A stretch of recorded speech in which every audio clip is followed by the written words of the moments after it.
ఓం సాయిరామ్. సమర్థ సద్గురు సాయినాథ్ మహారాజ్కి జై. సాయిబాబా భక్తులందరూ కూడా నమస్కారం అండి. సాయినాథుని ఆశీస్సులతో అందరూ కూడా సుఖంగా సంతోషంగా అష్టైశ్వర్య ఆరోగ్య అభివృద్ధితో ఉండాలని మనస్ఫూర్తిగా కోరుకుంటూ ఈరోజు ఈ వీడియోని మొదలు పెడుతున్నాను. ఈరోజు వీడియో ఏంటంటే, చక్కెర కంటే తీయనైన వార్త బిడ్డ, అస్సలు మిస్ చేసుకోవద్దు.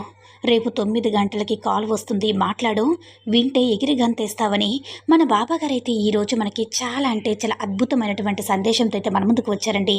మరి మన బాబాగారు ఏమంటున్నారంటే, బిడ్డ బాగా ఆలోచిస్తూ ఉన్నా, అలాగే బాగా భయపడుతూ ఉన్నావు కదా, కాబట్టి ఈరోజు నీ ఆలోచన ఏదైతే ఉందో ఆ ఆలోచనకు తగినట్టు విధంగా ఒక మంచి సమాధానాన్ని ఈరోజు నీకు ఇవ్వబోతున్నానమ్మా. ఈరోజు రేపు 9 గంటలకి ఒక కాల్ వస్తుంది, మాట్లాడు. ఆ శుభవార్త వింటే ఎగిరి గంతేస్తావు. ఒక మంచి శుభవార్త నువ్వు వినేటటువంటి యోగాన్ని నీకు కల్పించబోతున్నాను. కాబట్టి మనసు పెట్టి వినమ్మని మన బాబాగారైతే మన ముందుకి ఒక మంచి సందేశాన్ని అయితే తీసుకువచ్చారండి. మరి మన బాబాగారు మనకి ఎలాంటి సందేశం తీసుకువచ్చారో ఆయన మాటల ద్వారా తెలుసుకుందామా. బిడ్డ, నీ మనసులో ఎన్ని ఆలోచనలు ఉన్నాయో, అలాగే నీ మనసు ఎంత బాధపడుతూ ఉందో నాకు బాగా తెలుసు. ఎన్ని నిద్రలేని రాత్రులు గడిపావో, అలాగే ఒంటరిగా ఆకాశం వైపు నక్షత్రాల వైపు చూస్తూ నీకున్నటువంటి బాధ గురించి నాకు ప్రతిరోజు కూడా కన్నీరు కారుస్తూ, ఒక్కసారైనా నా గురించి పట్టించుకున్నావా? అసలు నువ్వు ఉన్నావా? ఉంటే నాకు ఈ సమస్యలేంటి? ఉన్నప్పుడు కూడా ఈ సమస్యలను ఈ విధంగా వెంటాడడం ఏంటని చెప్పి నన్ను పదే పదే ప్రశ్నిస్తూ ఉన్నావు. నీ ప్రతి ప్రశ్న కూడా ఈరోజు జవాబు తప్పకుండా ఇస్తాను. చూడమ్మా, నీ గెలుపు అనేది ఎలా ఉండబోతుందో తెలుసు కదా. అది అందరికీ కూడా ఆదర్శం కాబోతుంది.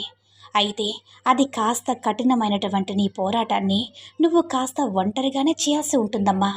కొన్ని రోజుల్లో మాత్రమే ఈ కష్టాలన్నీ కూడా కాసేపటికి కరిగిపోతున్నటువంటి మంచులా నీ కష్టాలన్నీ కూడా ఒకదాని తర్వాత ఒకటి కరిగిపోతున్నాయి. కాబట్టి ఓపికతో నువ్వు ఎప్పుడు కూడా అలానే ఉండు.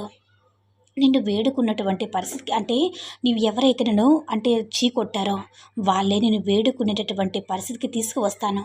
కాబట్టి చాలా రోజుల నుంచి ఇదే కదా నన్ను అడిగావు. నిన్ను అన్యాయం చేసిన కొంతమంది వ్యక్తులకి బుద్ధి చెప్పమని కదా అడిగావు. అదే జరగబోతుంది. నువ్వు దేని గురించి కూడా బెంగపడాల్సిన అవసరం లేదు. అలాగే అతిగా ఆలోచించాల్సినటువంటి అవసరం లేదు.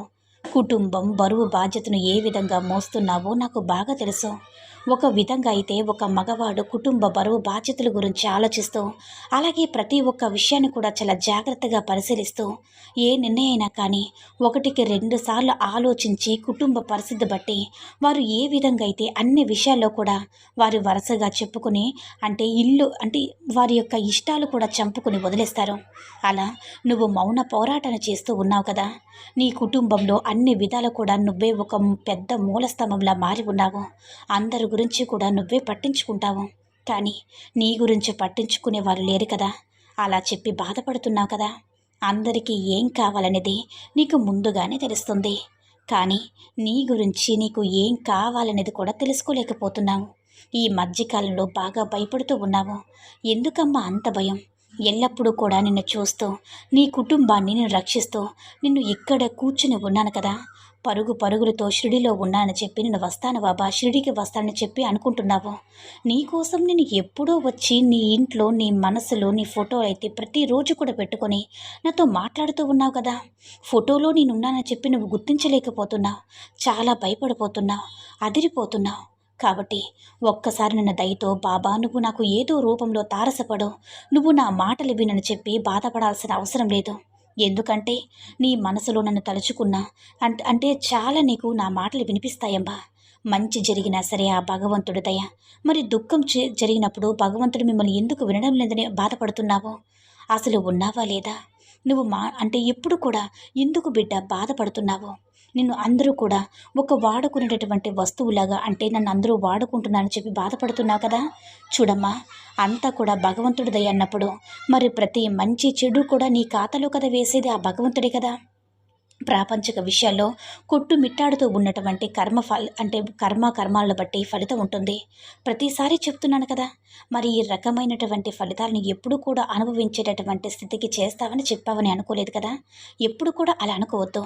ఎందుకంటే అటువంటి కష్టాలు మాత్రమే నువ్వు చూస్తున్నావు. రాబోతున్నటువంటి జీవితం నీకు ఎలా ఉంటుందో తెలియదు కదా. దయతో నువ్వు చేసినటువంటి చిన్న చిన్న మంచి పనులు కూడా అవి గొప్ప పుణ్యాలుగా మారిపోతున్నాయి. ఇతరుల బాధను అర్థం చేసుకోవడం కంటే భగవంతుడి యొక్క హృదయం తాకడమే దయ కలిగినటువంటి మనసు అందరికీ ఉండదమ్మా. కానీ నీకది ఉంది. మరింత అది నీది గొప్పతనమే కదా. అందరూ బాగుండాలి, అందులో నేనుండాలని చెప్పి నిస్వార్థంగా కోరుకునేటటువంటి మంచి మనసు నువ్వు భగవంతుని నమ్మినా కూడా ఎక్కువ కష్టాలు అనుభవిస్తున్నావు కదా. నీ బాధ అయినా సరే ఎక్కువగా భగవంతుడు ప్రేమిస్తని చెప్పి నువ్వు నమ్మలేకపోతున్నావు. నీ బాధల్లో కన్నీళ్ళు ఆయనకి తెలియను కావు. చూస్తూ ఉండు. నేను అంటే ఏ విధంగా నేను ఉద్ధరించబోతున్నాను. నీ యొక్క విధానాన్ని చూసి నువ్వు తప్పకుండా రాబోయే రోజుల్లో ఆశ్చర్యపోతావు. ఆ సమయం అనేది ఇంకా ఎంత దూరంలోనే లేదు బిడ్డ. కాబట్టి ఆ విశ్వాసం ఏమాత్రం కూడా విడిచిపెట్టద్దు. చెప్పిందే పదే పదే నీకు చెప్తూ ఉన్నాను. నిన్ను బలంగా మార్చడానికి జీవితం కొన్ని పరీక్షలు పెడుతుంది తల్లి. అది నీకే కాదు, ప్రతి ఒక్క మానవుడు కూడా పరీక్షలు పెడుతుంది. ఆ పరీక్షల్లో నిన్ను ఒంటరిగా ఎప్పుడు కూడా విడిచింది లేనే లేదు. రకరకాలుగా పెను ప్రమాదాల నుంచి, పెద్ద పెద్ద ప్రమాదాల నుంచి నిన్ను బయటపడేస్తానమ్మా. పెద్ద పెద్ద విషయాలు, బాధ కలిగించాల్సినటువంటి విషయాలు చాలా చిన్న విషయాలుగా మారుస్తాను. ఇక చిన్న చిన్న అంటే నీ బాధకు గురి చేసేవి పెద్దవిగా అంటే ఎన్ని రకాలుగా సహాయం అందించాను. నీకున్నటువంటి వాహన ప్రమాదాన్ని తీసేశాను. బయటకు ఇప్పుడు కూడా భయపడవలసిన అవసరం లేదమ్మా. నీకున్నటువంటి బాధలన్నీ కూడా రూపుమాపాను. నలుగురిలో గౌరవం పోకుండా నేను కాపాడాను. అలాగే ఎప్పుడు కూడా నీ నమ్మకాన్ని నువ్వు కోల్పోలేదు. కానీ ఈ మధ్యకాలంలో ఎందుకో తెలియదు అపోహతో బ్రతుకుతున్నావు. నీ అడుగులో అంటే ఏదైనా సరే పొట్టనేది నేను కేవలం నన్ను అంటే ఒకటంటే ఒకసారి పిలిస్తే చాలని చెప్పాను కదా. సప్త సముద్రాల అవతల ఉన్నా కానీ నీ ముందుకు వస్తాను. నువ్వు నన్ను ఒక్కసారి పిలిస్తే సరిపోతుందని ఎన్నోసార్లు చెప్పాను. నీకు మార్గం చెప్పడానికి ఎల్లప్పుడూ కూడా సిద్ధంగా ఉంటానని నీకు బాగా తెలుసు. నమ్మకాన్ని నీ చేతిలో పట్టుకొని చెప్పినా నువ్వు వినడం లేదమ్మా. నీ చేతిలో పట్టుకోకుండా విడిచిపెడుతున్నావు. ఎప్పుడు కూడా నీ చుట్టూనే ఉంటాను, నీ మనసులోనే వింటాను. అలాగే నువ్వు పిలిచేటటువంటి పిలుపులో ఉంటాను. కానీ నువ్వు దాన్ని విశ్వసించడం లేదు. చూడు బిడ్డ, జీవితంలో ఏది కూడా సులభంగా దొరకదు. అది కష్టమైతే బలాన్ని తయారు చేస్తుంది. పడిపోవడం అనేది లేచి నిలబడ్డమే తల్లి. ఓటం అనేది నీ మీద నువ్వు నమ్మకాన్ని ఉంచుకో. తర్వాతనే మార్గాన్ని నేను సుఖమయం చేస్తాను. నిన్ను సంతోషంగా ఉంచుతాను. విలువలేని చోటకు వెళ్ళి అస్సలు మాట్లాడవద్దు. ప్రేమ లేని చోట ప్రేమ కావాలని చెప్పి ఆశపడవద్దు. దూరం పెడుతున్న వారికి మళ్ళా తిరిగి దగ్గర అవ్వాలని చెప్పి వారితో ప్రేమను పంచుకోవాలని ఎప్పుడు కూడా అనుకోవద్దమ్మా.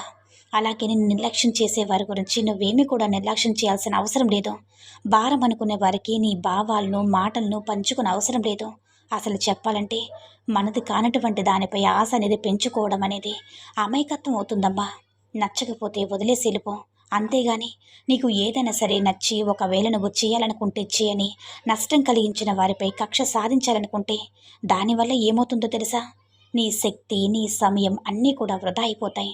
వారి కోసం ఆలోచిస్తూ కూర్చుంటే నీకు ముందడుగులు ఎప్పుడు వేస్తావు చెప్పు? ఎంత విలువైనటువంటి జీవితం నీది. కొంతమంది విలువలేని వారిని వాడుకుని వదిలేస్తారు. కాబట్టి వారి గురించి అనవసరంగా ఆలోచించవద్దు.